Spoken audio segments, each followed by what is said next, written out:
प्रभाग क्रमांक 21 मधील संजय गांधी झोपडपट्टी परिसरात नागरिकांना दूषित पाणी येत असल्याची गंभीर बाब समोर आली. काल या भागात पाण्यात अळ्यांचे किडे आढळून आलेले पाणी नागरिकांच्या नळातून आले.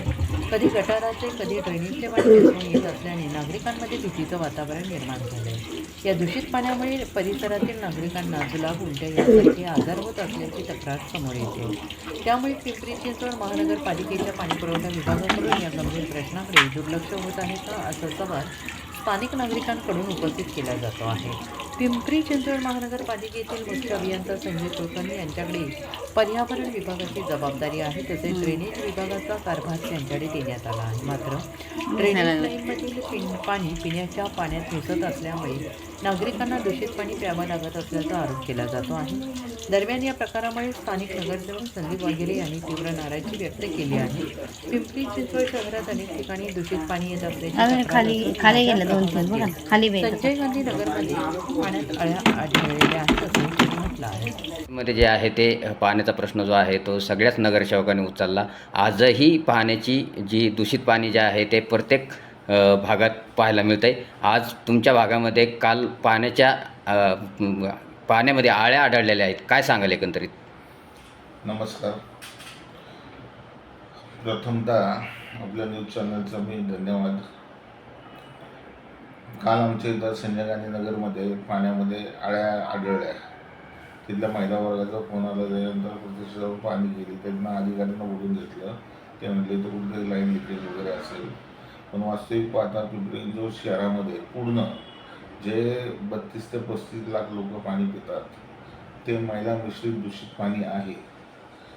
पवना डॅम जे वरनं पाणी येतं, रायगड डॅममधनं आपण पाणी उचलतो, तिथं कोण समाजकंटक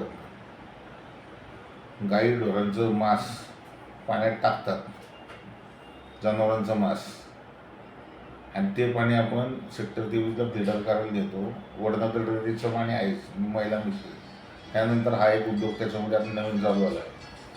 त्यानंतर सेक्टर 23ला फिल्टर करतो, ते पूर्णतः फिल्टर होत नाही, आणि त्याला त्याचं ट्रीटमेंट वगैरे करायचं म्हटलं तर महापालिका तेवढा खर्चही करत नाही, आणि लोड पाण्याचा एवढा आहे, आणि त्यातनं वेस्टेज पण पाणी भरपूर होतं आहे. त्यानंतर 100 ml आता आपण पाणी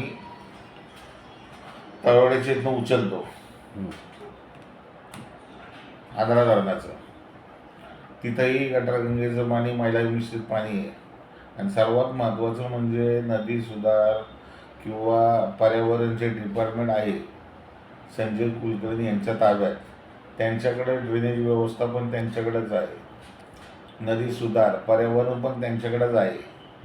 ही सगळी डिपार्टमेंट एका व्यक्तीच्या ताब्यात असून सुद्धा ही परिस्थिती आहे. आमच्या स्टँडिंगच्या मिटिंगला पण मी त्या दिवशी म्हटलं की बाबा दोन्ही डिपार्टमेंट जर ह्याच माणसाच्या ताब्यात आहे, ह्याचं काम आहे ड्रेनेजचं पाणी नदीमध्ये मिसळलं नाही पाहिजे, त्याच्यासाठी यांनी काय उपाययोजना केल्या. प्रत्येक प्रभागाला एक एक्झिक्युटिव्ह आहे, 2-2, 3-3 डेप्युटी आहेत, 3-3 जेई आहेत. यांनी सर्वांनी पूर्ण लाईनी वेगळ्या करायच्या होत्या, स्ट्रॉमच्या लाईनी, ड्रेनेजच्या लाईनी. आज ताब्यात 9 वर्ष त्यांनी काही केले नाही. 2017ला मी निवडून आलो, त्याच्यानंतर बसेन 4 वर्ष हे फक्त बिलं काढायची, मोठमोठी टेंडर करायची, एवढंच काम या महापालिकेमध्ये चालू आहे.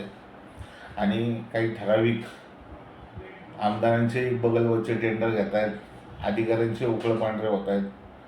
आमदारांचे काही चालू असेल व्यवस्थित, त्यांना सर्वसामान्य जनतेचं काही घंटा पडलेलं नाही. लोक येत आहेत, लोक जगत आहेत, लोक मरत आहेत, त्यांना समाजाप्रती काही देणं घेणं नाही. हे महापालिका टोटली प्रोफेशनल महापालिका झालेली आहे. मग लोक प्रायव्हेट पाणी विकत घेतात, जारचं पाणी विकत घेतात, आणि त्याच्यावरती यांचा उदरनिर्वाह चालू आहे. या शहराला खरं तसं बघायला तर वाली नावाचा प्रकार काय राहिलेला नाही आहे. आत्ता पण मी अधिकाऱ्यांनी तिथे घेऊन गेलो, ते म्हटलेलं की आम्ही कारवाई करतो आणि जे काही लिकेज आहे ते काढतो. एकंदरीत संजय कुलकर्णी जे आहेत त्यांना पर्यावरणाचं तुम्ही म्हणालात, पर्यावरणाचा प्रश्न आत्ता ऐरणीवर आलेला आपल्याला पाहायला मिळते. अनेक रुग्ण जे आहेत पिंपरी चिंचवड शहरात घशाच्या रुग्णाने त्रस्त झालेले आहेत. अनेक बिल्डर जे आहेत ते जे खोदकाम केलेलं ते झाकून न्यायला पाहिजे, मात्र ते उघड्यावरतीच नेतात, आणि ते जे धूळ आहे ती शहरामध्ये पसरलेली पाहायला मिळते. एकतर मग ड्रेनेजचा त्यांनी पदभार स्वीकारावा किंवा पर्यावरण, काय सांगाल एकंदरीत?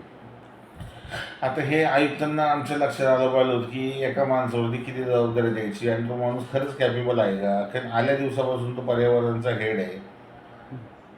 त्याने पर्यावरणाचं असं काय काम केलेलं आहे? वेस्ट टू एनर्जी प्रोजेक्ट पूर्ण करण्यात नाही आहे, कचऱ्याचा विल्हेवाट लावू शकलेला नाही, नदीमध्ये नदीपात्रामध्ये राडारोड टाकला रोजपणे टाकला जातो आहे. त्यानंतर जे काही नवीन कन्स्ट्रक्शन साईट चालू आहेत तिथले धुळीचे लोटच्या लोट उठत आहेत. RMC प्लॅन्ट अनाधिकृतपणे चालू आहेत. रस्त्यावरची धूळ ती अजून नाही करता आली नाही. त्या गाड्या आणल्या, करोड रुपये त्या गाड्यांसाठी खर्च केला, ती गाड्या फक्त शिंतोडे उडून जाती, म्हणजे फवारणी तुषार सिंचन थोडक्यात. हे करण्यापेक्षा झाडं लावली असती, त्याला ड्रिपिंग केलं असतं, पर्यावरणाचं संतुलन राखलं असतं. त्याबद्दल संजय कुलकर्णीने एकही झाड लावलेलं नाही आजपर्यंत. फक्त टेंडर काढणे आणि आपले स्वतःचे उकळ पांढरे करणे. प्रत्येक टेंडरमध्ये तो पार्टनर आहे का नाही ती एक श्वेतपत्रिका काढून चेक करावं लागेल.